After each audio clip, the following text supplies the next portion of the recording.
as a coach, parent, teacher, if you want to build trust, be vulnerable. And the benefit of having trust is influence. And when you have influence, then you have opportunity. And when you have opportunity, then you can speak into somebody's life. You can meet them where they're at, and you can take them on a journey that they may not have gone on their own. Welcome to the Jamodi Podcast. We are all surrounded by amazing coaches and leaders. So let's get an inside look at not just what they do, but how they do what they do. After all, becoming the best versions of ourselves is Jamodi, just a matter of doing it. Today we are joined by the president and owner of PGC Basketball, Mano Watsa. PGC is the largest basketball camp in the world with over 150 camps in 30 plus states and Canada. Mano was raised in Harrow, Ontario and attended the University of Waterloo, where he was a two-time All-Canadian basketball player. Since 2007, when Mano took on leadership of PGC, the camps have grown from 1,000 players each summer to 12,000 players and 2,000 coaches annually. To learn more, check out pgcbasketball.com. Before we hear from Mano, take a moment to subscribe to our podcast and follow us on social media at Jamodi Podcast. What's going on, brother? There he is. How we doing? Man, we did it. Man, this is a long time coming. We got on together. This is awesome. How are you, my friend? Doing well. You set up in your office there at the school? Yeah. So I have some coverings over the windows and everything. And so, and I don't know if people actually know what I'm doing in here, but hopefully by this point, they've seen that I have a podcast and they're wondering, man, when does he do that? It's during the day right now. You've got the greatest life in the world. I'm living the dream, a silent study hall, basketball class, and some off periods where I get to do things like this. So it's not bad. That's every time we talk. I thought firefighters had it good. Like firefighters, work. My cousin works 4 days on, like 12 days off or something crazy. Yeah. And all these guys have second jobs because they can. And so anyway, I'm living vicariously through you every day. We just got done with a little second period basketball. Our school finishes up next week, but there's finals and things. So this was our last day. And a guy named Matt Dennis, who I was able to have one of these basketball talks with, he shared the Bulldog games. We called it the Lion games, but it's like 8 to 10 of these, 1 minute culture building games. And then you add a basketball component on it today. So today they were stacking cups in a pyramid, unstacking them, flipping the ball, going and shooting a three. And so we had a ton of fun with that. So I'm excited to revisit that again and just figure out ways to keep it fresh around here. That's awesome, man. You're always inventing different things and finding creative ways. You're so creative. Well, I've learned from the best, from you and Chad and Tyler and TJ. You guys at PGC, I can't think of anybody who's more creative than you. Thank you so much for giving up your time. Summer experience or camp season is right on the horizon, so I can't imagine how busy you are. Thank you so much, man. Well, Matt, it's always a pleasure to connect with you and having the opportunity to discuss, share, learn from each other for the benefit of coaches and other leaders. Excited to be on with you. I'll tell you, this has been, I created this list of people that I really wanted to have on, when I started doing this about a year ago, and you're up at the top of that list for me, just the respect I have for you, what I've learned from you over the years. But then it's kind of funny how I've had Tyler Costin, Chad Sanji, Sam Allen, and then just recently TJ Rosine. It's kind of like you're the final piece of the PGC tree that has to be on the Jamodi Podcast, man. Well, hey, that's great company to be in. Tyler, Chad, TJ, Sam, all phenomenal, and they're just humbled to join that company. My first question to you is going to be, right now, can you dunk? Well, I dunked a year ago, and I haven't tried since. But I start to see all the college players start training at our place in the summer, and then they start throwing it down, and I get out and have a couple runs, and I realize at my age, it's dangerous to even try. With the Achilles tendons. Oh yeah. One of my friends blew his Achilles out at a year ago at our place, and I was like, maybe I'm not going to try. So my goal was to dunk at age 50. That's been my goal. I remember you saying that I want to be able to dunk at least once every year, and that was probably 8 to 10 years ago when I think I heard you just say that goal, and then just always been curious if you've been able to keep that going. But you're right on the money with the Achilles or the knee stuff. Have you ever had issues with either? No.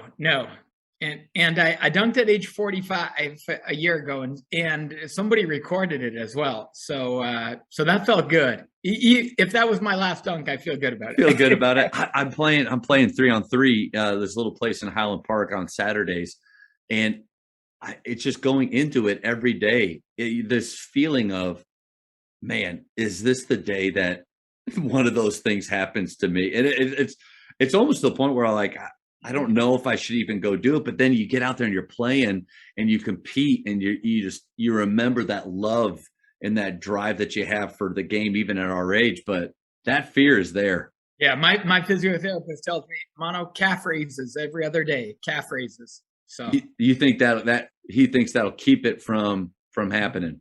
Yeah, it keeps the Achilles there you go, limber and oiled up. Well, you're one of probably the most intentional people that I've ever met.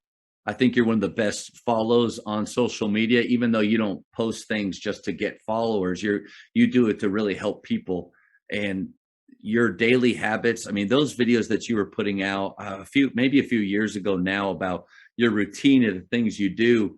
There's just, to me, there's something about special leaders and people that just accomplish so many things. We have the same 24 hours, but they seem to be really intentional. So what are some of those daily habits that you feel like set you up for success? Yeah. One of the things I picked up and really started to instill and install into my life as a teenager was to start my day slowly. And starting your day slowly, just as a principle, is not an easy thing to do. It requires intentionality. It requires discipline. It requires initiative. It requires putting your phone aside and putting all the things that you have to get done in the day aside to say, I'm going to do whatever those things are first. And so let me tell you how it started in my teenage years. It started with three things. Being a man of faith, it started with reading the scriptures and praying. And that might have just been 4 or 5 minutes long as a teenager. I had a little devotion book or something to read, or the Bible itself, and a few prayers. But then I was introduced to a great book called The Templeton Plan, 21 Steps to Success and Happiness. My uncle, who is very successful, said to me, Mano, read this 5 times before you turn 20. And I read the Templeton Plan every year. And one of the earliest years, I highlighted things that stood out to me. And then I decided, I think the next year, why don't I take everything I highlighted and write those down on a piece of paper? And they were like inspirational quotes. Things like, and so let me tell you what I did with those quotes. Front and back, double-sided sheet of paper. I read those every single morning for about 5 years. Every single morning, those quotes that just reminded me about the principle of the extra ounce. When you give the extra ounce of whatever it is, basketball, coaching, life, when you give the extra ounce, the rewards that you experience are typically completely out of proportion to the extra ounce that you gave. And so that extra ounce principle, I picked up and I read that, and I was reminded of it every single morning. So when I went out on the basketball court and everybody else was finishing practice and leaving, I thought, let me give the extra ounce. When everybody else was tired and not sprinting hard, I thought, can I find the extra ounce? When I'd be finishing a set of, the bench press or squats, and I'm like, I think I'm done. Can I just give the extra ounce? And that extra ounce principle, from being such a successful college coach, college player, and high school coach, those extra ounces add up over time. And so that's just one example of something that I did that I think had a big impact over time, those inspirational quotes. You know what? I went looking for that sheet of paper because I had it. Yeah. Matt, I couldn't find the sheet. I looked everywhere. I kept those types of things, but then I started journaling and I started writing down what had gone on in my day from the previous day, and then when I'd listen to or read something and think, man, that's a great thing to do. I want to add that. I just started building my routine, and so for me, it's spiritual, mental, emotional, and physical. And I try and make sure I do something. And actually, it's kind of grown to the extent that I do several things for each one of those every single morning. And I know it's not for everybody, and it requires getting up a little extra early to do it. But yeah, I think even if you spend 5 minutes of intentionality, even if it was just a minute on each one of those four, I probably spend about an hour and a half now across all four. But I think it's made me who I am, and more significantly, it's making me who I'm becoming. What an interesting idea too of starting the morning out slow. I would imagine that 99% of people, I'm included in that, set their alarm at the latest possible moment that they can to get up and know if I rush through everything, I can get out the door and get to where I need to be on time, or possibly right at that moment. And it just kind of like a light bulb moment. What that does for me is it starts my day out in a rush, in a hurry. And if you're talking about wanting to be excellent in what you do, how can you be excellent if you're already starting with that mindset or that framing of I'm in a rush, I'm in a hurry? So that principle right there of starting slow, to me, is huge. Yeah, it's setting the table. It's setting me up physically, mentally, emotionally, spiritually for success and for who I want to be any given day. And the challenge is always to just get to what we have to get done. I mean, we all have places to be and things to do every single day. And it seems like the longer I go on through life, and we grow in terms of responsibilities we take on, and people that we're responsible for. And as we grow, there's just even more to do and more to get done, and more people that are in need of things that call on our attention. And what I've had to just continually remind myself of is, it's not just how much I can get done. It's who am I becoming, and which am I going to prioritize, what I'm doing or who I'm becoming. And I've just tried to be relentless in choosing to prioritize who I'm becoming over what I'm doing. So I mentioned it earlier that when you and I have the same amount of time in the day, Elon Musk has the same amount of time. It just seems though, and I'm not, you're to me on that level as far as the success. Obviously your bank accounts are probably different than his, but about 10 extra zeros. but what all the irons you have in the fire, the priorities that you have to put, the time management you have to put. Let me ask you this though. Do you find it hard to slow down, relax, and maybe even spend time on, mindless activities, watching a show with your wife, or watching a game, or, just, do you find it hard to do those things because you're driven and you have all of these objectives that you have, or do you even plan that time out? Yeah, here's what I found, and it's interesting because some of my friends, anybody who's a high achiever is going to get a lot done, and have a lot to get done, and a lot that they want to get done. And some of my friends have trouble kind of shutting it down. I actually don't have trouble shutting it down. So, my wife and I go for a walk after dinner each evening, especially now that the weather's gotten warmer here in Canada. And we'll go on a walk, and I'll be completely shut down. Or if we watch a show, or if I read, or have time with our kids, I don't find it difficult to shut down. I think I've been able to do that. The biggest challenge has been not to multitask, and not to, if my phone is in my pocket, that temptation.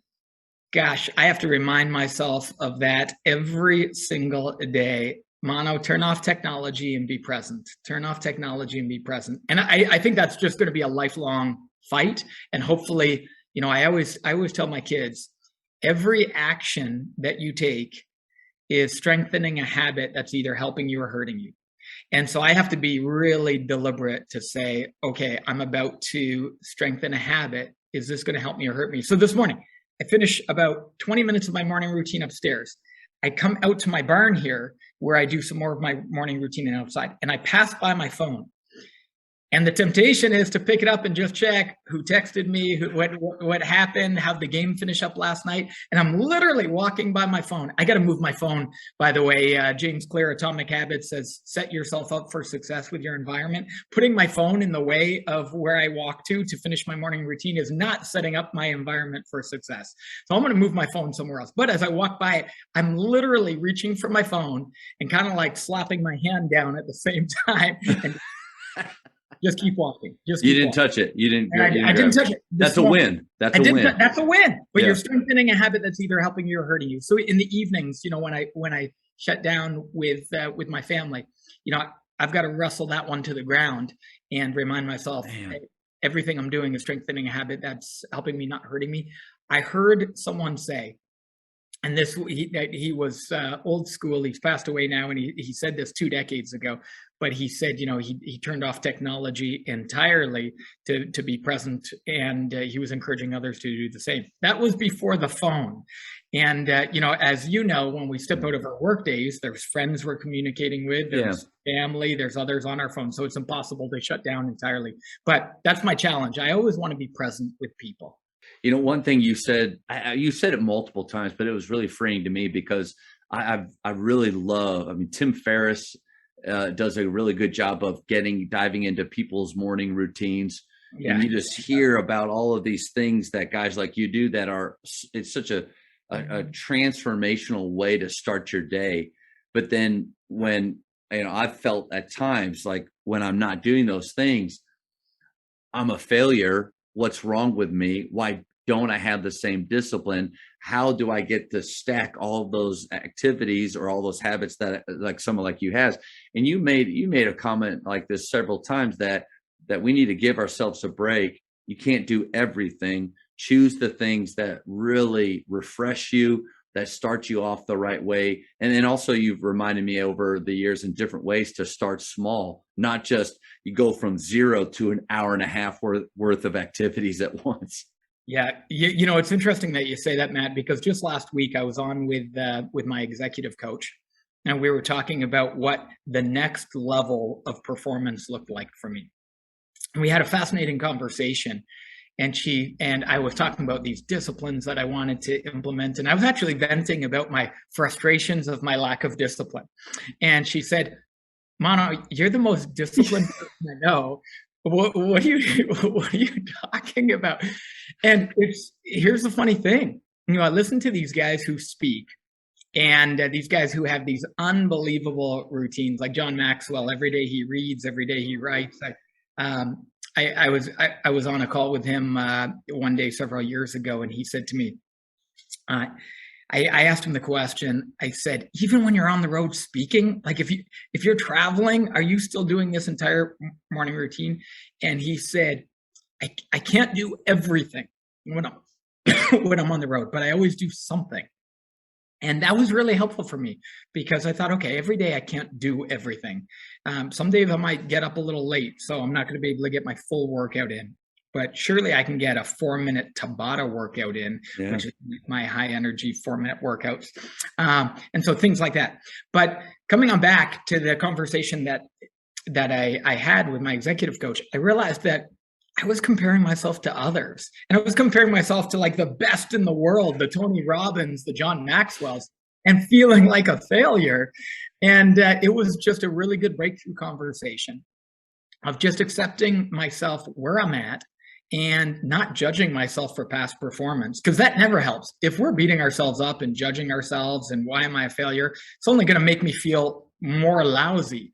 And so the crazy thing is I've actually spent most of my life feeling undisciplined. And it was because of comparison. And so I've had to do a lot of work to free myself of that and to allow myself to Some days have greater discipline. Some days I might do my full morning routine. Some days I might sleep in and realize, gosh, I can only get in something that's going to be 3 minutes long because I didn't get up as early as I wanted to, and I'm going to need to just jump in into my day. But a lot of times the guys I listen to, they never talk about that, and so I feel like they're such machines. Yeah, yeah. Be a machine like that, and the reality is they're probably not as machine-like as they give the impression that they are. I'm certainly not, Matt. I like to think I'm good and getting better, and I've strengthened a lot of habits over time. So my encouragement is start somewhere. Don't try and do everything. Start with something, as James Clear says in Atomic Habits. Start small. Set up your environment for success, and then let go of yesterday and just say, well, what do I want to do today? Let go of past judgment, because, gosh, even if you're highly disciplined, the quality of your life is determined by the emotions that you feel. And so I could be really, really disciplined, but if I feel undisciplined, I'm not going to feel very good about it. And somebody who's far less disciplined, who might be doing very little, is probably going to be enjoying their life way more because they're happy with themselves. Yeah, so yeah. My encouragement is let go of the past, start small, and extend grace to yourself. You're good and getting better. Man, thanks for saying all that, because the moment that you said that you don't feel like you're very disciplined, I mean, the guilt train just slammed right through me, because I'm like, if he's not disciplined, then what in the world, where am I on that? But you're right on the money. I mean, if you're a player, a coach, and even a parent at times, and you're living in that comparison game, I mean, like we said at PGC, it's the thief of all joy. And so what a great reminder. I've actually made a shift with my executive coach. I made a new commitment, and this is going to sound almost bizarre, but we actually went from what's my next level of performance? How do I raise my standards even further? To what if I shift my focus to actually being more free? What if I shift my focus to actually not trying to plan every hour of my day and not trying to hit a new level of discipline?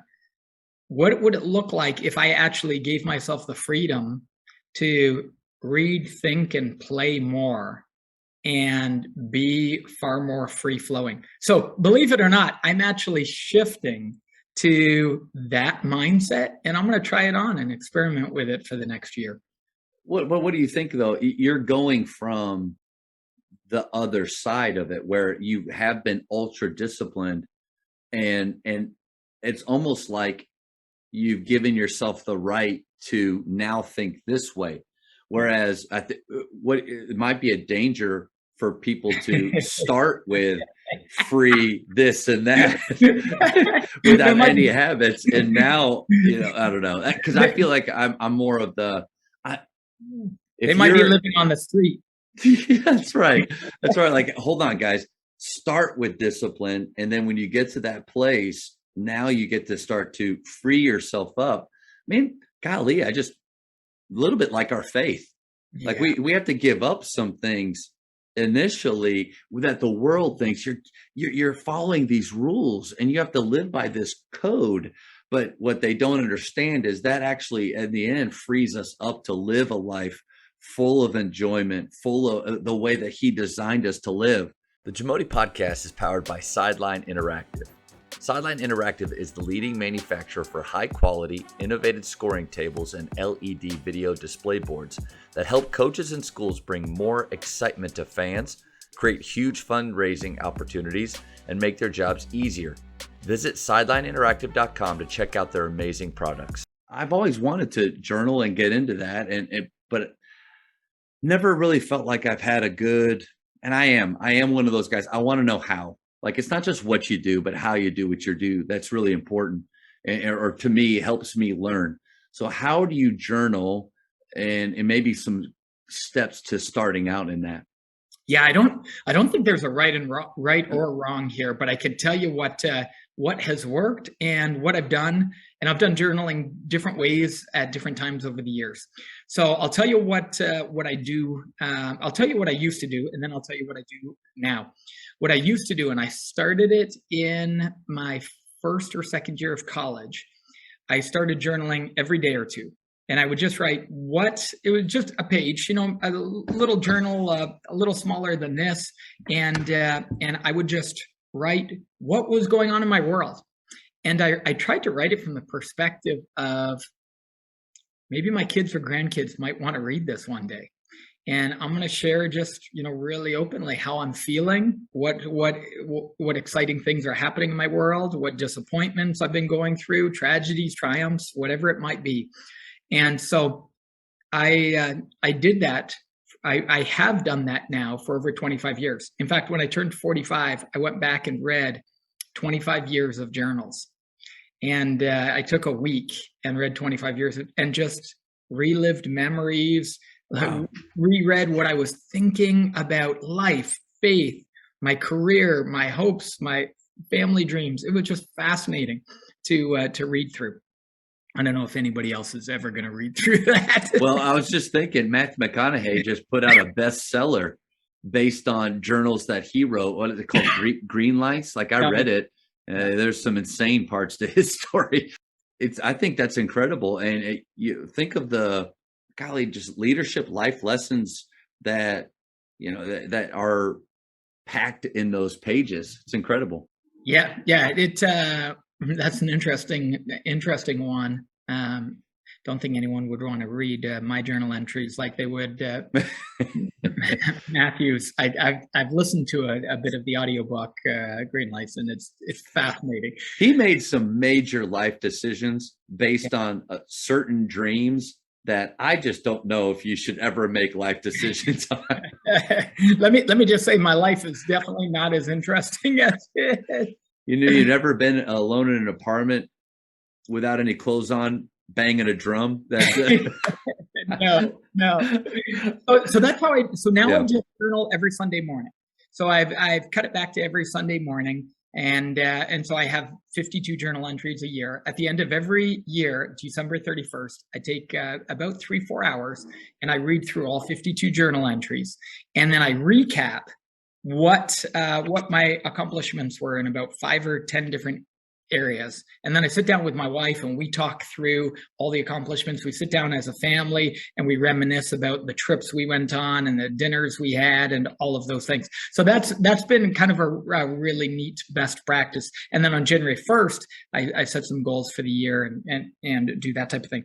So the other type of journaling that I do is a daily journal. And the daily journal mine presently has 3 components, and I've varied the components a lot over the years, and it's super simple. So, and you could do it in 5s. I do it in 10s.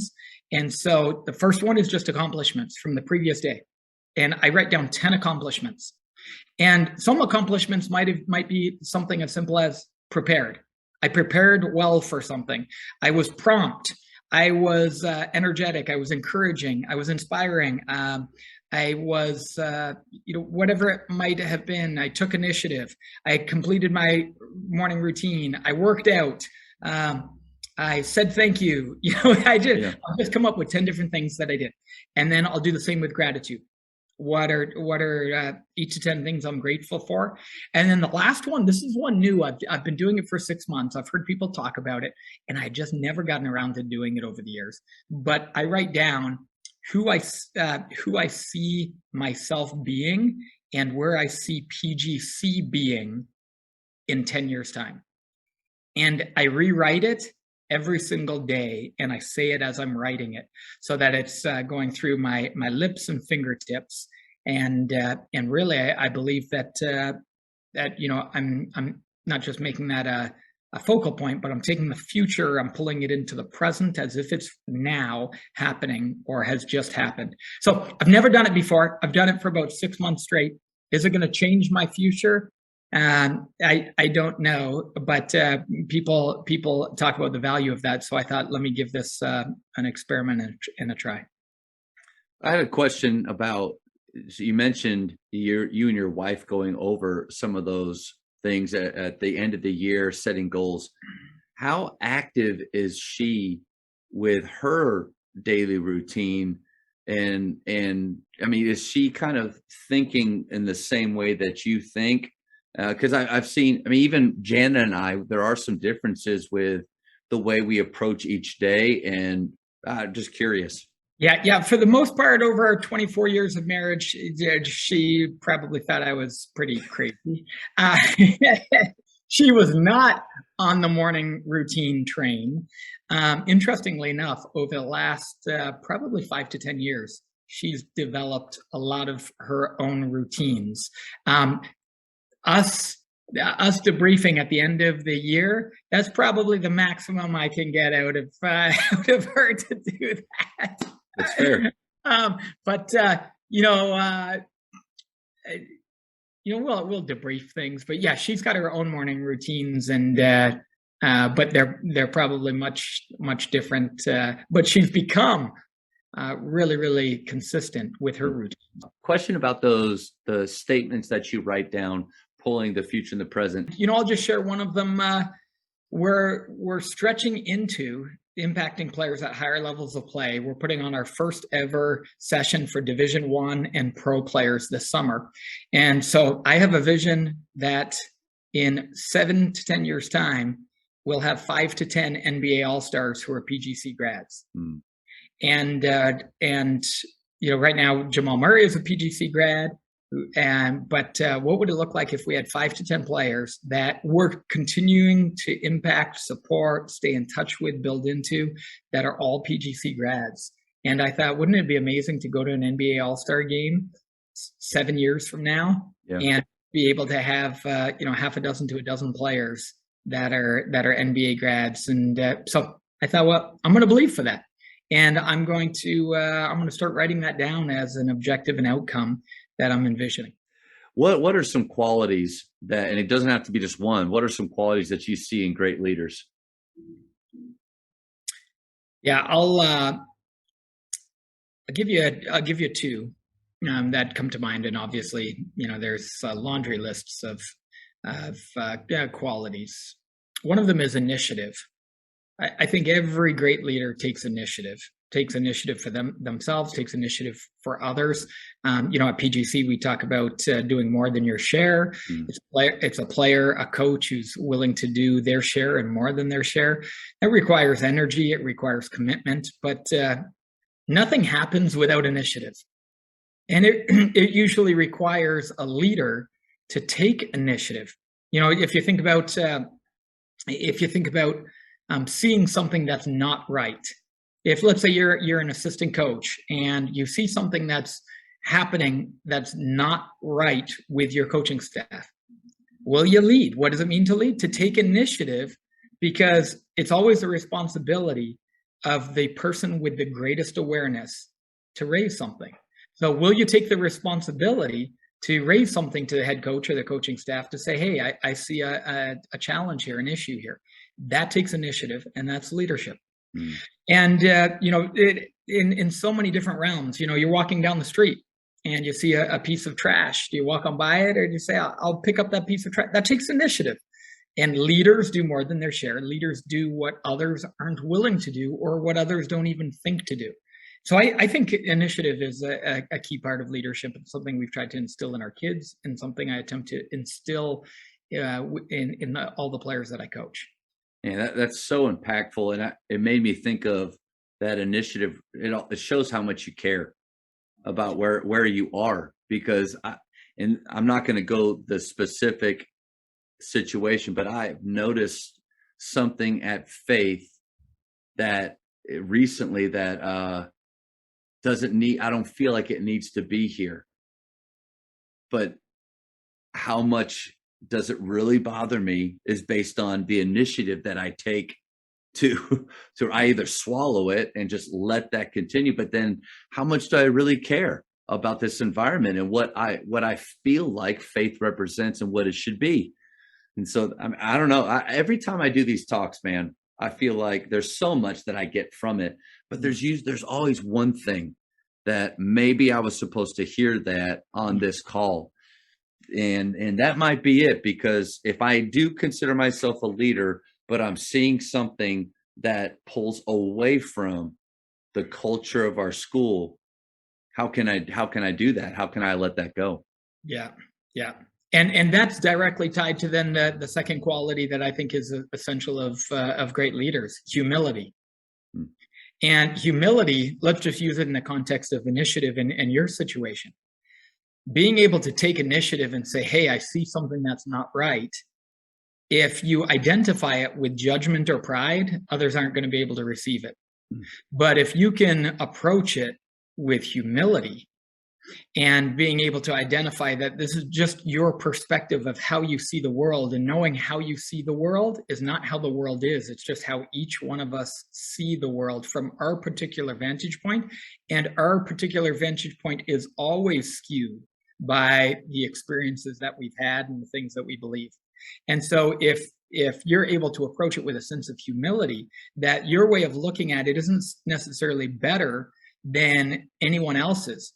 It may just be a different way than anyone else has looked at it. And to try and find the humility requires trying to find the common ground of what are we all seeking, and could this help us move in that direction? And so I think initiative without humility is dangerous. But initiative with humility can create enormous change and enormous impact. And so that's just one example of how humility shows up. Humility, if we think of it from the standpoint of a coach, is the willingness to share with your players, I was wrong. I made a mistake. I'm sorry. Those are all words of humility. Being able to accept that you don't know it all, and being willing to share that with others. That's a hard thing, a hard thing for many to do, especially if you didn't grow up in an environment where that was done.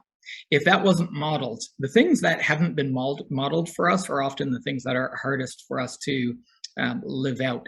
And so it can be helpful to see somebody do that well, and then you can, easily pick it up and learn from it. But if you haven't seen it, it can be terrifying to try and put into practice. But I think good coaches and good leaders and good parents and good teachers look for opportunities to actually communicate their own shortcomings, because young people need to learn how to own their shortcomings, and they need to learn how to apologize, and they need to learn how to be able to say, I missed the mark, guys. I screwed that one up. When I got on you guys in the fourth quarter of that game, that's not what you needed at that time. And, we didn't finish that game out well, and I own that. And I'm committed to doing better. I think that level of humility builds trust. Because humility is, I think, a brother or cousin of vulnerability. And when you're willing to be vulnerable, it just builds enormous trust. So as a coach, parent, teacher, if you want to build trust, be vulnerable. And the benefit of having trust is influence. And when you have influence, then you have opportunity. And when you have opportunity, then you can speak into somebody's life. You can meet them where they're at, and you can take them on a journey that they may not have gone on their own. I've told you this over the years, how thankful I am for PGC. Not only as an athlete, you and I were athletes with Coach DeVinzio back in the day, but then also to come back around, and the direction that you and your staff have taken it, and just to be a part of that has been so special. But I don't know if you remember back to the first session that I was with Tommy Brown and another coach, and I was just supposed to be observing that weekend. I was just kind of getting back into the mix, and then we're sitting at our first meeting with Tommy and another coach, and they're like, "Well, Matt, which session do you want to take? Which classroom?" And I said, I thought I was just observing, but I'll do one. Haven't seen the curriculum since I did it as an athlete, 10 years prior. And then I'm sitting in my first classroom session. Man, I poured over those notes that night, and I took point guard esoterica, that PG, and I made like a 2-hour talk because I had a point. Anyway, you and TJ ended up showing up, and we're in the classroom for that session. So I'm just so freaking out and wanting to do this right and honor the legacy that, and then probably because I was talking for an hour, there's a kid in the front row sleeping, And instead of having any humility at all or understanding for where that athlete who was up late the night before probably didn't sleep great because it's a little tiny mattress and there's a roommate. It's 8 o'clock in the morning. And I just clapped my hands. I went, hey, wake him up. And then you having the initiative, the love and care, humility at lunch that day to say, Matt, there's probably let's think, is there a better way that we could help that player choose to stay awake? It was just this huge mind shift for me. Like, hold on, wait, what are you talking about? I'm the coach. I'm just supposed to be able to tell him exactly what he needs to do, him do it if he wants to be good. I mean, that weekend alone and then the next 5 summers, it really did have a big impact on me with how I communicated, because just thinking of how many coaches go into coach player talks without any humility or understanding of what the player is going through, and it ends up just being very much a one-sided conversation that they have. So what a huge shift that those two things could provide for a coach. Yeah. And for a coach, here's a practical application, because as coaches, we want our players to meet us where we're at. And here's a sign of how you know if you're trying to get your kids in your class, your own children, or your players to meet you where you're at. You do most of the talking. And what you're basically conveying is, here's where I'm at, and I'm going to tell you how I want you to meet me where I'm at. Whereas humility often shows up in the form of, I want to meet you where you're at. And we're learning this because now we have our adult children. 2 of our boys just came home from college. And I realized I wanted them to meet me where I was at with some expectations that I had for them as they came home.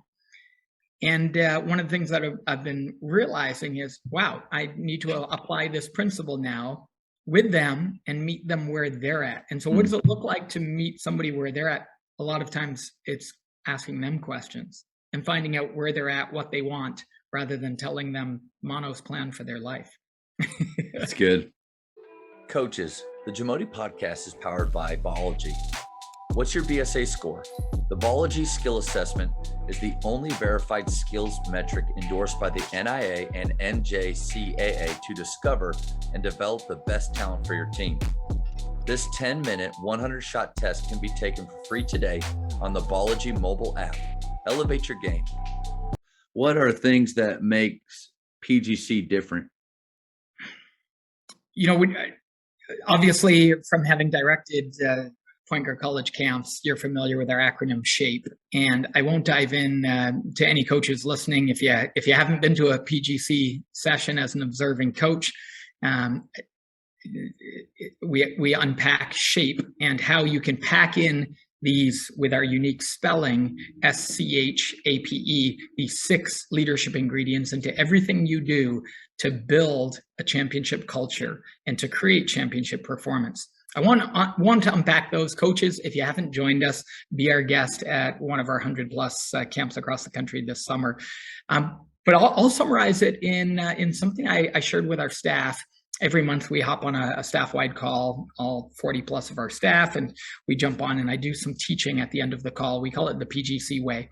And I was summarizing all of our core values of the SHAPE acronym into just 2. And so I think our 2 pillars, all of SHAPE, these wonderful leadership principles, can be summarized in care and excellence. Care and excellence. And one of the things PGC founder Dick DiVenzio talked about a lot through all of his books, through all of his teachings, was care. Pouring yourself into everything you do, whatever is in front of you, whatever situation you're in, whatever you're working on, making it whoever you're speaking with, making it or them the most important thing in your world in that moment, where you pour all of your care into it and where you do it with excellence to the best of your abilities, continually striving to make it better. Dick teaches in the book Stuff Good Players Should Know the 87% effort, knowing that we talk about giving 100%, 110%. He said over in Asia, there are coaches who have figured out how to get 500% effort out of their players. I love that. And he said, what he's concluded is nobody ever gives more than 87% effort. And if you can embrace the 87% effort mentality, then you can take on the approach that I'm never fully giving it all, but I'm going to scratch and claw and do everything possible to try and get 1 or 2 extra ounces or percentage points of effort, striving to get up to 90%, but knowing you probably never come close. And so at PGC, 2 of our pillars, care and excellence, we're going to pour ourselves into everything that we do with as much care and with as much love and with as much joy and as much energy and spirit as we possibly can. And we're going to attempt to do things with excellence, knowing we never actually get there. We're playing the game to infinity because we'll never arrive. We're always striving to give 1 or 2 percentage points more of effort to grow and get better. I love the SHAPE acronym. I love the words. I love the culture, the idea behind it. I've had a few coaches on here when we're talking about culture, building culture. One of the important things is helping players get past just words that you put on your wall in the locker room or posters that have great quotes, but there's no connection, no meaning to them. What's your advice on coaches? How can they build a culture with their team? Let's just say they want to take SHAPE, because it does make so much sense for everything that we do every day to live that way. But how do we take that or any culture we're trying to build and get more ownership from our players to where they are co-creators, co-owners of that culture, not just me, here's your coach, here's the 4 sheets of culture that we have, learn it, get it, live it, let's go. Yeah. It's a good question. And back 7 or 8 years ago, I was wrestling through that with my own teams, my high school teams, the AU teams that I was coaching. And what we ended up creating was a preseason retreat after we had selected the team. And we just got away for a couple hours in my basement with some pizza, watching a game. And then we pulled away from the game for a half an hour, 45 minutes. And I came up with just 3 or 4 questions to ask the players that helped to co-create our culture and standards. Obviously, I knew where I wanted us to be, but I didn't just want it to be about where I wanted us to be. Yeah. Where did we collectively want to be in terms of who we wanted to be and how we wanted to show up every single day, and what environments they had been in, or even teams that had helped to create a really special experience. And when they thought of really special teams and really special experiences, what went into that? So I actually did that for several years. And then I started teaching it at our PGC coaching clinics. And then I turned it this past fall, I turned it into a preseason team retreat online. So we turned it into a 1-hour video series that a coach can do. I facilitate the whole thing. A coach just hits pause. I give the exercise. They hit play. And we've had hundreds of coaches across all different sports use it, and it's available in our PGC coaching membership. So I'm not even sure if you knew about that, but I didn't. That's so good though, and because I'm somebody that I need that, because I'm very comfortable with learning. All the words are great. Like for Jamodi, which I kind of forced that onto our players here at Faith: joy, attitude, motivation, opportunity, discipline, impact. Like those are all great words. And to me, just like SHAPE, it has a really nice flow to what your life could look like if you live by that, what each day could look like if you live by that, like that. But half of them don't care.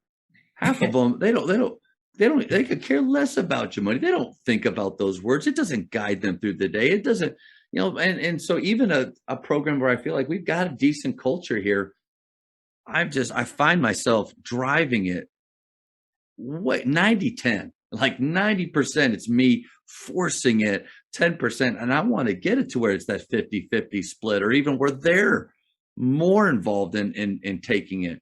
So I think that's huge. Yeah. And your language and words, which are beautiful for Jamodi and the acronym, maybe finding out from them, what's important to them. Before you even introduce that framing, because your core values as a coach, just like within PGC, we don't change it every year based on who's working for us. There are core values. We'll help everybody speak into our standards, but our core values are going to stay the same. And so, how do you align and get players on side with your core values? Finding out what's important to them and what a special environment would look like. What would they feel great about being a part of? And what that will lead to is a lot of those special character qualities that you just mentioned. That's good. So that'll, I think, help connect the dots for them. I've thought about, like, what is the difference between having an acronym or words that create your pillars, or a list of standards. So kind of going back to Coach K's book, The Gold Standard, where he has, these incredible leaders and NBA players, and they just go through, like, how are we going to live? What do we want this thing to look like? And they come up with this list of 12 to 15 things that are the gold standards of their program.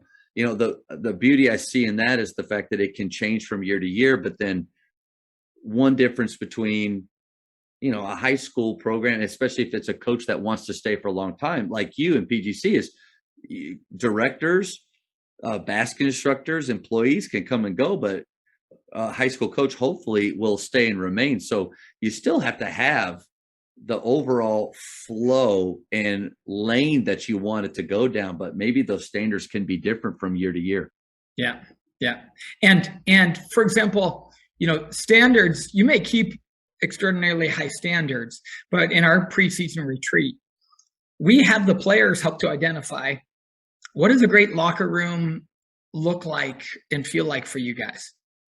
And one year with my JV boys that I was coaching, when I was coaching my son's JV boys team, they came up with no trash left around, which made sense. I liked that. Then they had no whipping others with towels. I didn't even know players were whipping each other's with towels. Wow. Yeah. When they got out of the shower. But for them, it was a matter of respect. And so I thought we were going to have things like, keep the locker room really neat, make sure uniforms aren't in, no whipping towel. That was important to them.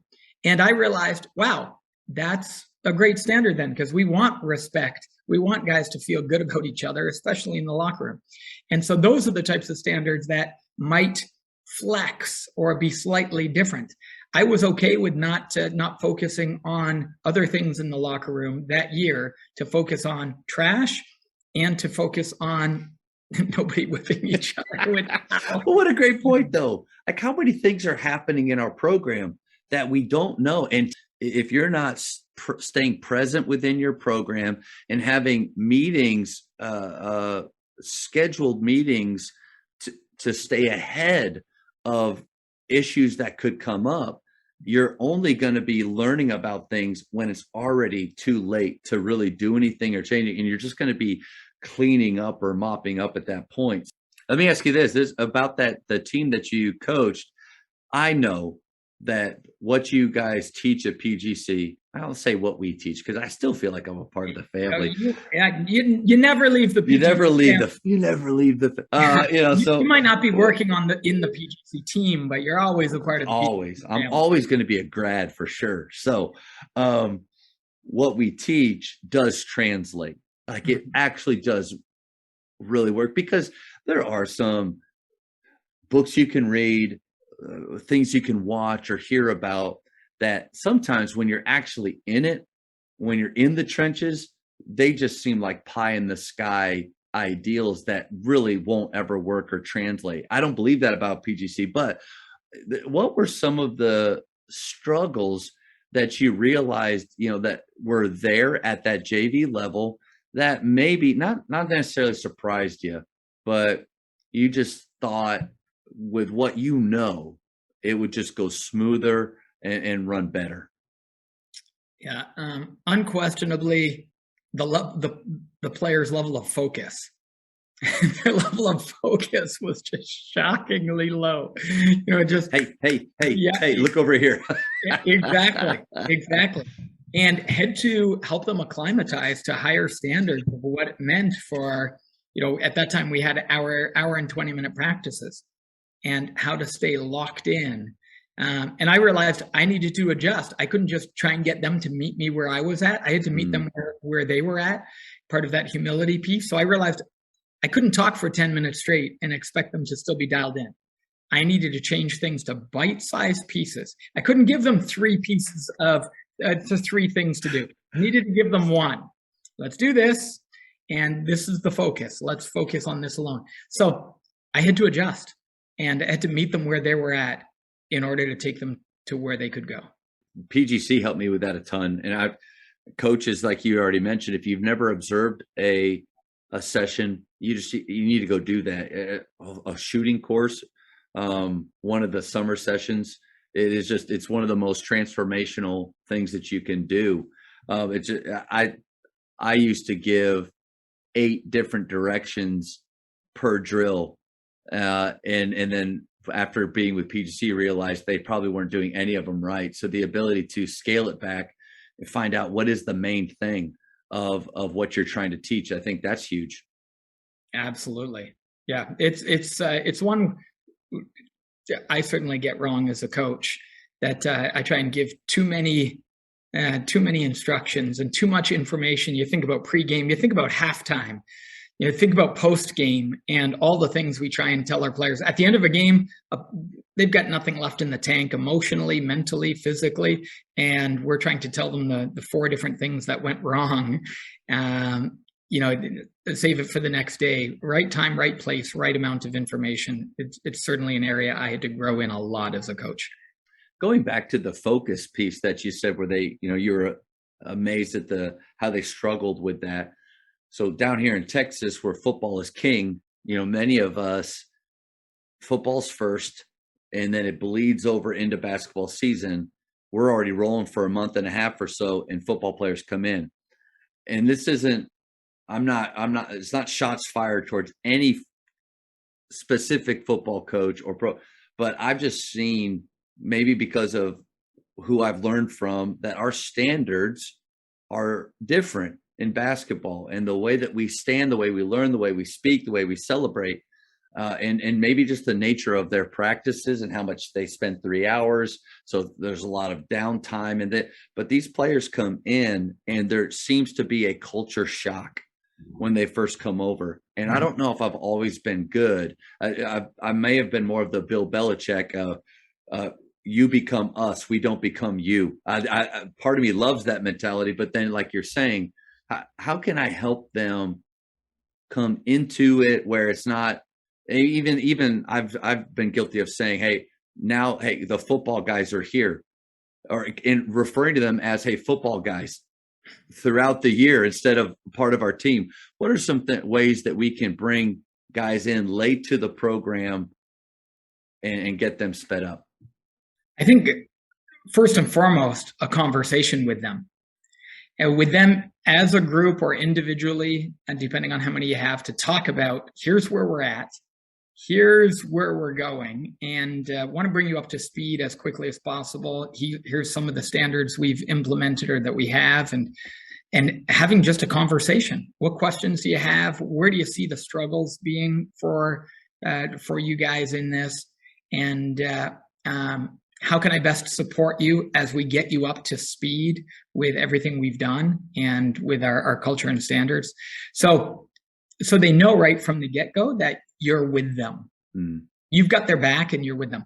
And then I think having that same conversation with the whole team. Hey guys, for those of you who have been around for a while, you know how we've been operating and what we've been doing. And these guys are now finally with us.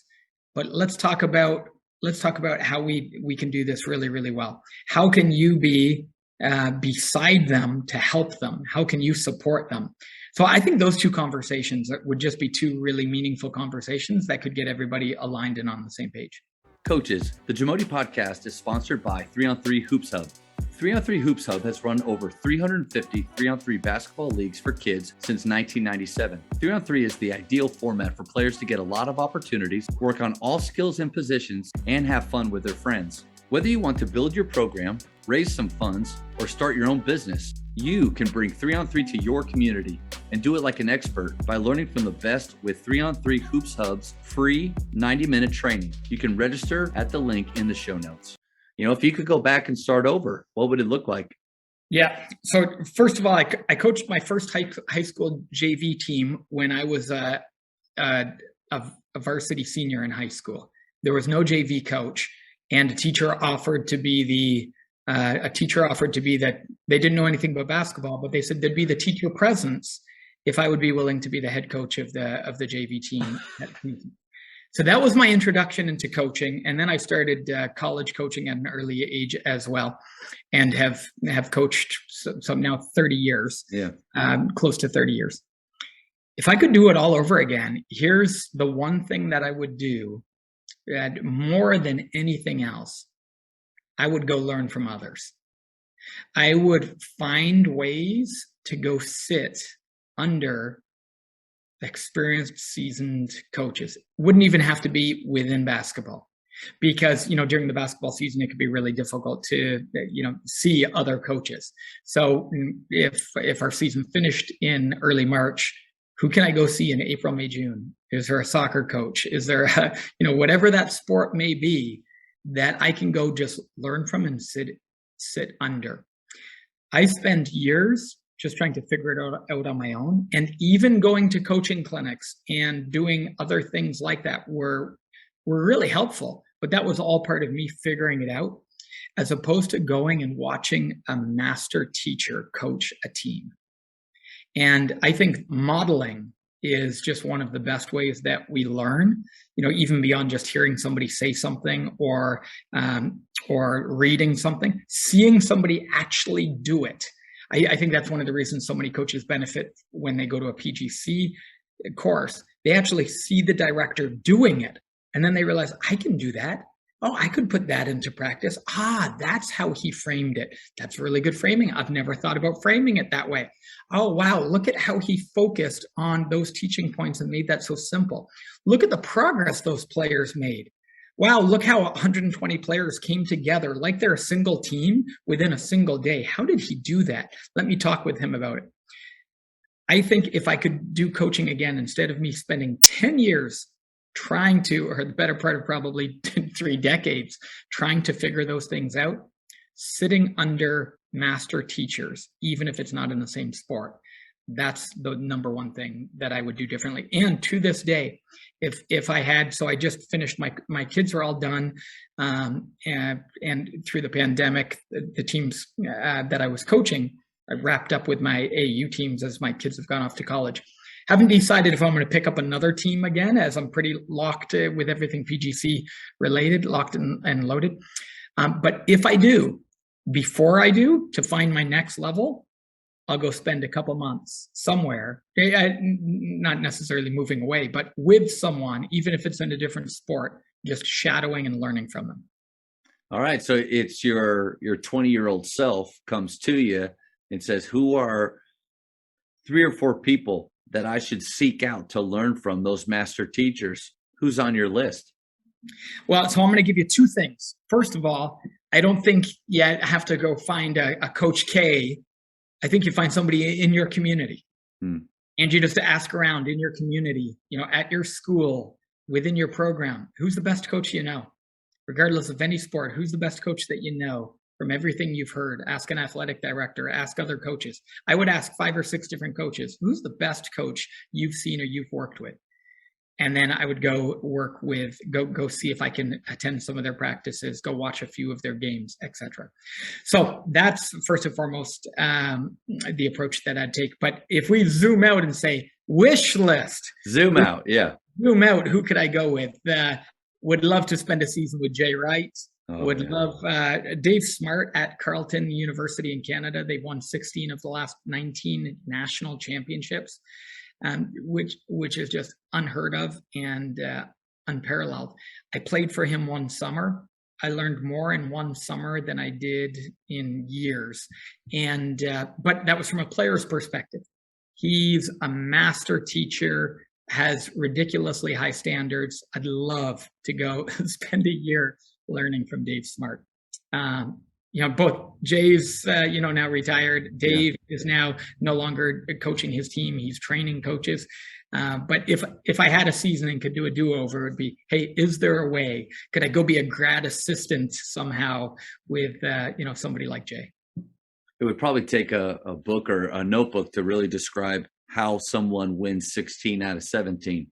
But what are just a few things that you said ridiculously high standards? I mean, even that right there, how do you be a person that has those without alienating and pushing, some players away? Like, to me, there's something special there.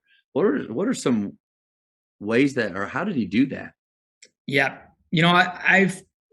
I've listened to Dave teach quite a bit over the years, and in terms of teaching coaches, and his standards relentless. And when I say relentless, in Canadian University, they would routinely play each and every year Division I teams and beat Division I teams in the preseason, and then they run the gauntlet through the Canadian University world. And so I would watch them beating a team by 40 or 50 points. And there's 45 seconds left in the game. And Dave is on his bench players for not running something properly, or for not moving with hustle or precision, whatever it is. And there's 35 seconds left in the game. And do you know how tough it would be to be the other team's coach? You're down by 45 points, and the other coach is up 45 and still relentlessly attacking his players.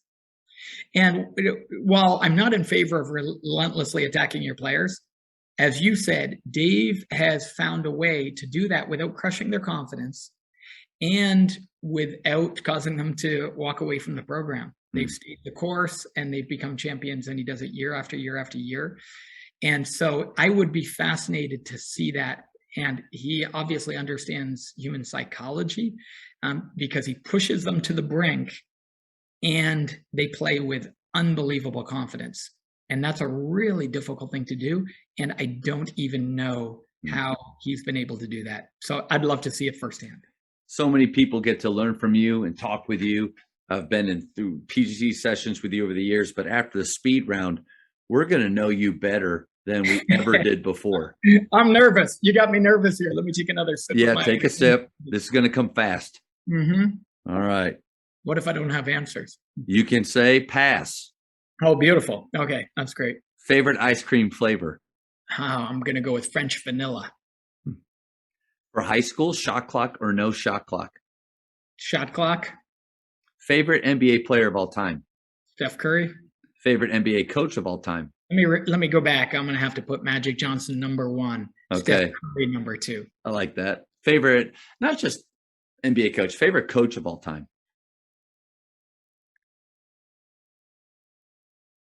Okay, I'm going to go with my college coach.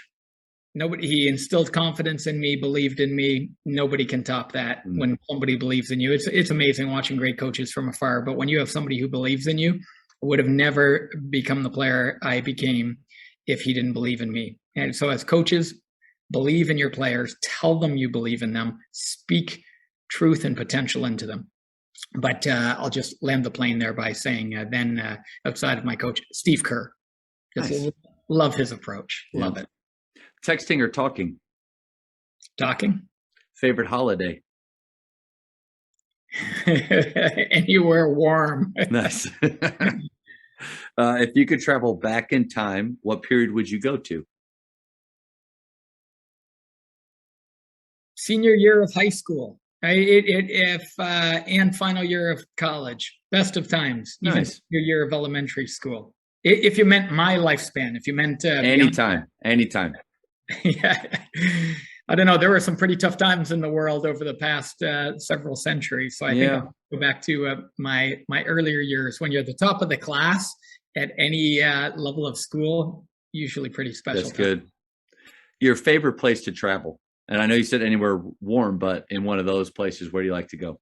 Yeah, favorite place, anywhere that there's adventures to be had and hills to be climbed. Just got back from Israel and Egypt with my wife. Both were absolutely breathtaking.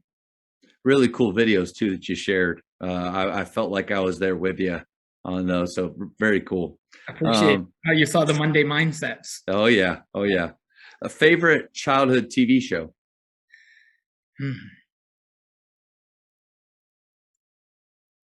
Loved Growing Pains. Oh yeah. Good one. He ended up becoming such a strong believer too, or he was during the show. Yeah. Growing Pains. I watched Family Ties, Cosby Show, Facts of Life. That was my era. That was good times. All right, 2 more. How many cups of coffee do you drink per day?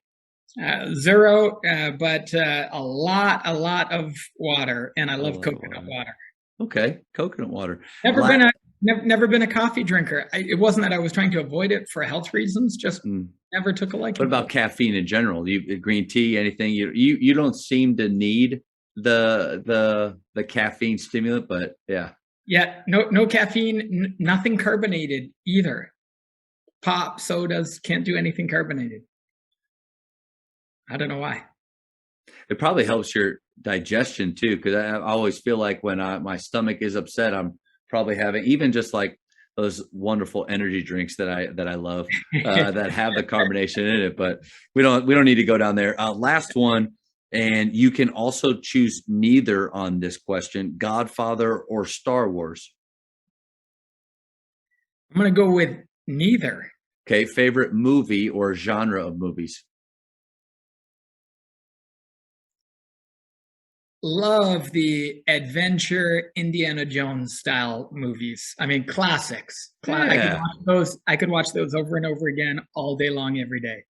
Well, Coach, this has just been so much fun. I couldn't wait to get you on because I feel like I already knew, a lot about the way that you think and the way that you prepare, but to get even deeper into your habits and some of the whys behind what you do and where PGC is going. This was just such a pleasure for me. Hey, Matt, what a pleasure for me as well. I mean, we've been longtime friends. I hope we're going to get you back aboard doing some more things with PGC. Would love nothing more than that.